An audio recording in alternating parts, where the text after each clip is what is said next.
चलिए Rowlatt act और जलियांवाला बाग हत्याकांड देखते हैं। 755 रॉलेट एक्ट भारत में लागू किया गया था सन 1919। रॉलेट एक्ट का भारतीय राष्ट्रीय कांग्रेस ने विरोध किया क्योंकि इसका लक्ष्य था व्यक्ति स्वतंत्रता को सीमित करना। ये आंसर हो जाएगा।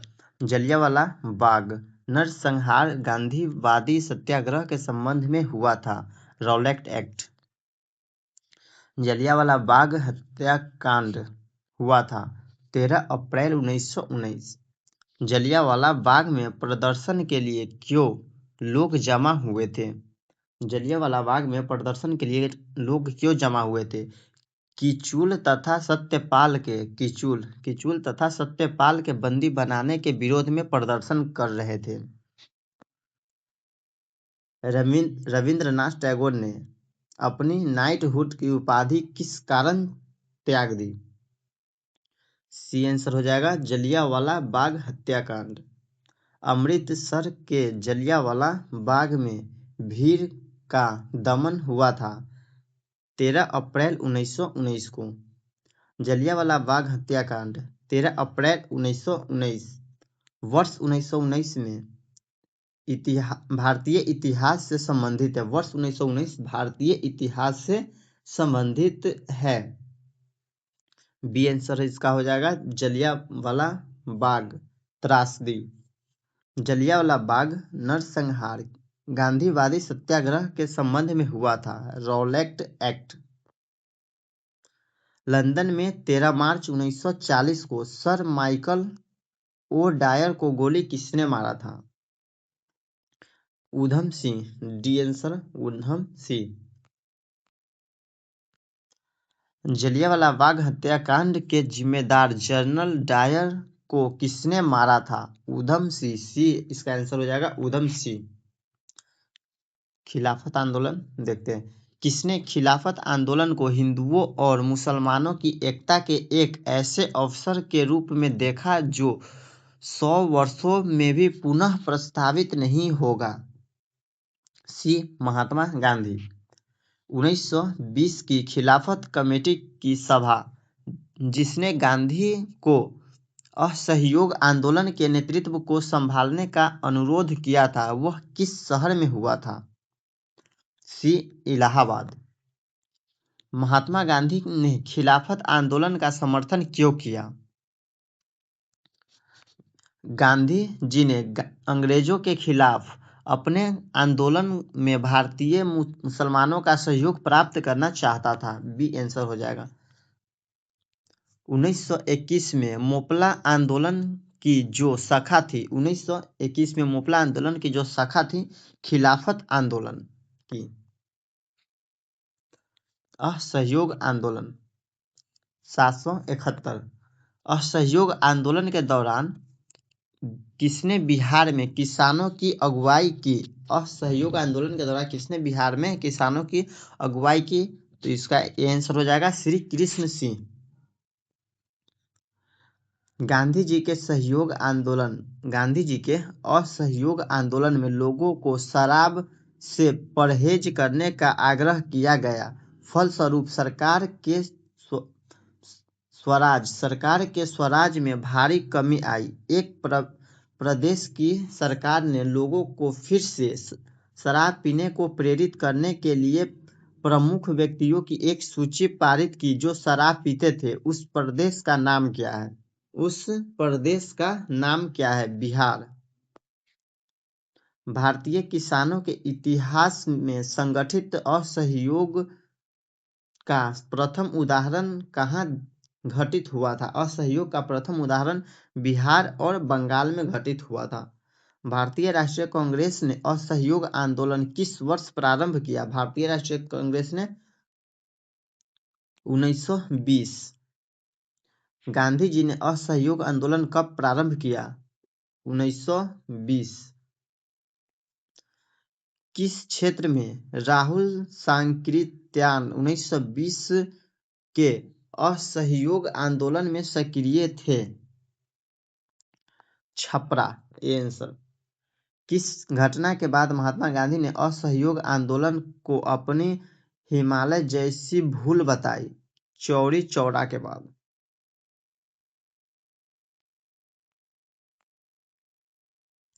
किस घटना के कारण गांधी जी ने असहयोग आंदोलन वापस लिया? चौरी चौरा कांड। असहयोग आंदोलन को निलंबित किया? 1922। असहयोग आंदोलन के दौरान किसने पटना कॉलेज छोड़ा जबकि उसकी परीक्षा केवल 20 दिन ही बचे थे? जयप्रकाश नारायण। C answer.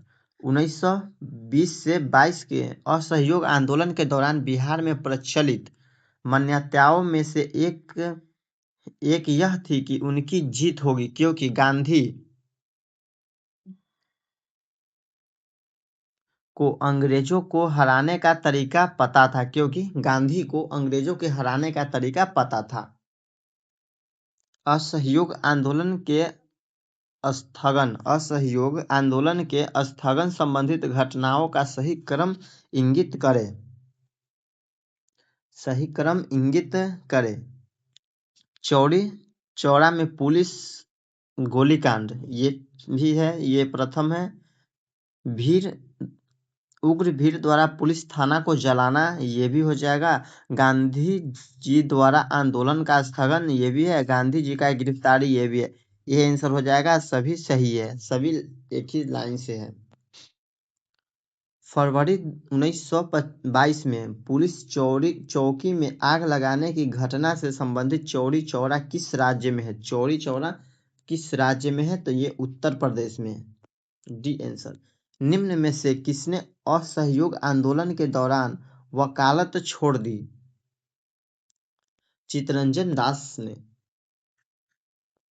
नगरों में असहयोग आंदोलन के संबंध में निम्नलिखित में से कौन से कथन सही नहीं है? निम्नलिखित में से कौन से कथन सही नहीं है? आंदोलन में केवल उच्च जाति और अमीरों ने भाग लिया था, यही सही नहीं है। भारतीय स्वतंत्रता संग्राम के बारे में निम्नलिखित में से कौन सा कथन सही नहीं है? 1921 में महात्मा गांधी गिरफ्तार कर लिया गया? नहीं, यही सही नहीं। महात्मा गांधी को 1922 में गिरफ्तार किया गया था। बिहार के किस वकील ने असहयोग आंदोलन के समय अपनी लाभप्रद वकालत छोड़ दी? राजेंद्र प्रसाद।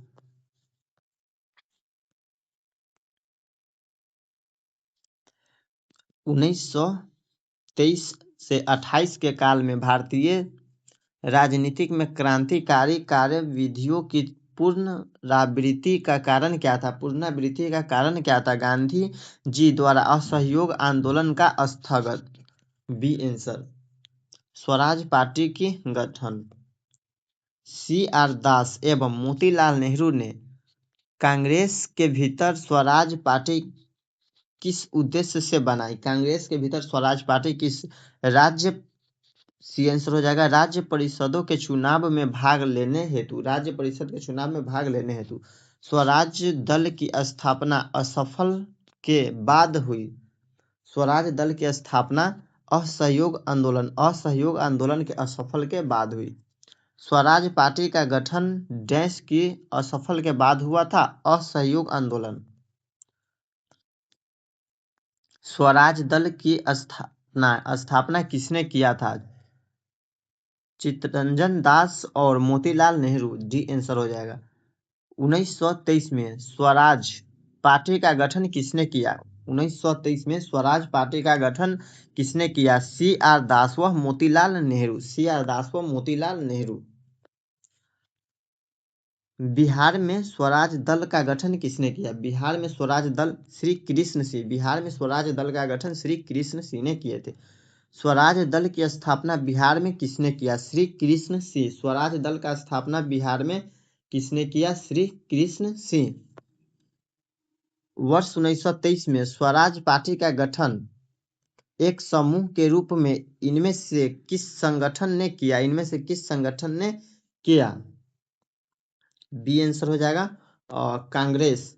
स्वराज आम जनता के लिए होना चाहिए, केवल वर्गों के लिए नहीं, प्रसिद्ध सूत्र की घोषणा किसने की? चित्तरंजन दास, CR दास। साइमन कमीशन और भारत। साइमन कमीशन पहली बार भारत आया 1928। B answer. साइमन कमीशन को किसकी अध्यक्षता में नियुक्त किया गया था? साइमन कमीशन को किसकी अध्यक्षता में? सर जॉन साइमन की अध्यक्षता में इसे नियुक्त किया गया था। कांग्रेस का लाहौर अधिवेशन एवं पूर्ण स्वराज प्रस्ताव। 800 क्वेश्चन। पुनः याद रखें, अब यह झंडा लहराया गया है, यह कभी भी झुकना नहीं चाहिए जब तक एक भी भारतीय पुरुष, महिला व बालक भारत में जीवित रहे। यह किसने कहा था? लाहौर में जवाहरलाल नेहरू ने। B answer. पूर्ण स्वराज का प्रस्ताव लाहौर कांग्रेस में पारित किया गया था 1929। B answer. भारतीय राष्ट्रीय कांग्रेस के किस अधिवेशन में पूर्ण स्वराज का गृहीता हुआ था? लाहौर अधिवेशन 1929। भारतीय राष्ट्रीय कांग्रेस ने किस सत्र में पूर्ण स्वाधीनता का प्रस्ताव पारित किया था? पूर्ण स्वाधीनता का प्रस्ताव लाहौर अधिवेशन 1929। C answer.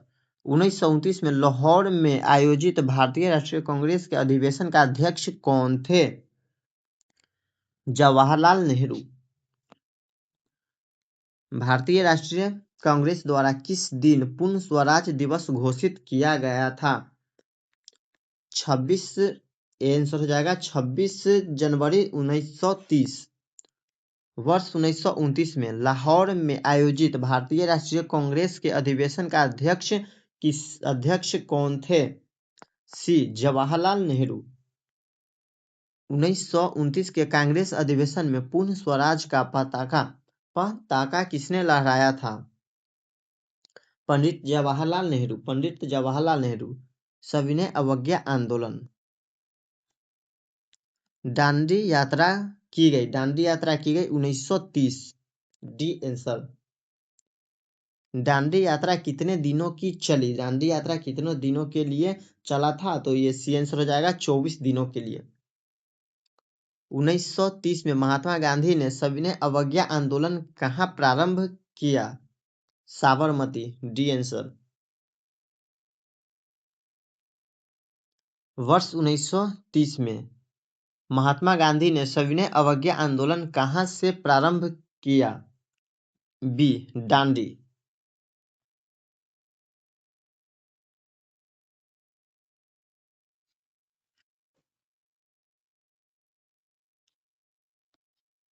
नमक सत्याग्रह के दौरान बिहार में लोगों ने नमक बनाने के साथ साथ किस कर के विरोध के द्वारा सरकार का विरोध किया? चौकीदारी कर। A answer. नमक सत्याग्रह के दौरान बिहार के लोगों ने नमक बनाने के साथ साथ सरकार के विरुद्ध किस कर का विरोध करने का विकल्प चुना? ये आंसर है, इसमें से कोई नहीं, वह चौकीदार कर को विरोध किया था। गांधी जी के नमक सत्याग्रह का उद्देश्य क्या था?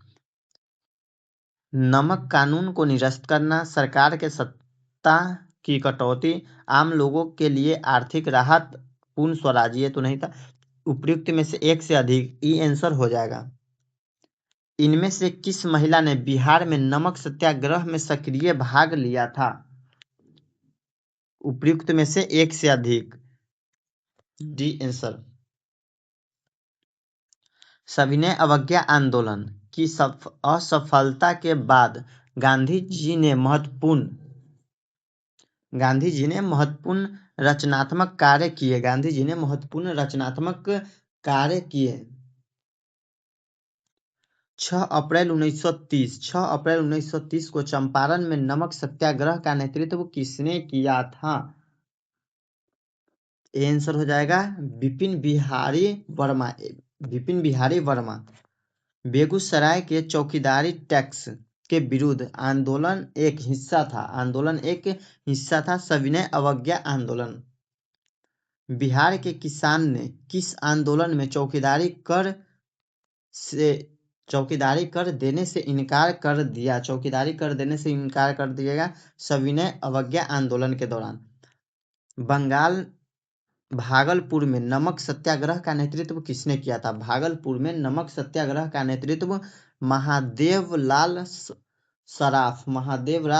सराफ ने किया था। वर्ष 1929 में खुदाई खिदमतगार को किसने संगठित किया? खुदाई खिदमतगार को किसने संगठित किया? ए हो जाएगा अब्दुल गफ्फार खां। ए अब्दुल गफ्फार खां। गांधी इरविन समझौता, गांधी इरविन समझौता हुआ था, गांधी इरविन समझौता हुआ था 1931। गांधी इरविन समझौता कब हुआ था? 1931। प्रसिद्ध गांधी इरविन समझौता किस वर्ष हुआ था? 1931। 5 मार्च 1931 को कौन सी महत्वपूर्ण घटना घटी थी? गांधी इरविन समझौता। गांधी इरविन समझौते के हस्ताक्षरित होने से कितने महत्वपूर्ण भूमिका निभाई थी? किसने महत्वपूर्ण भूमिका निभाई थी? तेज बहादुर सप्रू। 5 मार्च 1931 को निम्नलिखित में से कौन सी समझौता हुआ था? गांधी इरविन समझौता। C answer.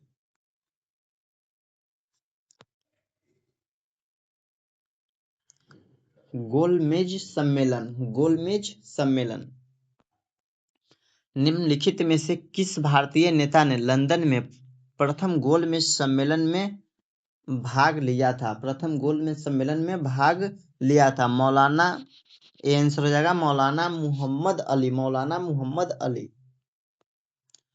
तीनों गोलमेज सम्मेलन में किसने भाग लिया था? तीनों गोलमेज सम्मेलन में B.R. अम्बेडकर। निम्न में से कौन गोलमेज सम्मेलन में 1932 में हुआ था? 1932 में कौन सा गोलमेज सम्मेलन हुआ था? तो ये तीसरा गोलमेज सम्मेलन हुआ था। भारतीय राष्ट्रीय कांग्रेस ने किस गोलमेज सम्मेलन में भाग नहीं लिया? भारतीय राष्ट्रीय कांग्रेस ने किस गोलमेज सम्मेलन में भाग नहीं लिया? तो वह प्रथम और तीसरा में भाग नहीं लिया था, दूसरा में गांधी जी गए थे, तो इसमें आंसर हो जाएगा एक से अधिक।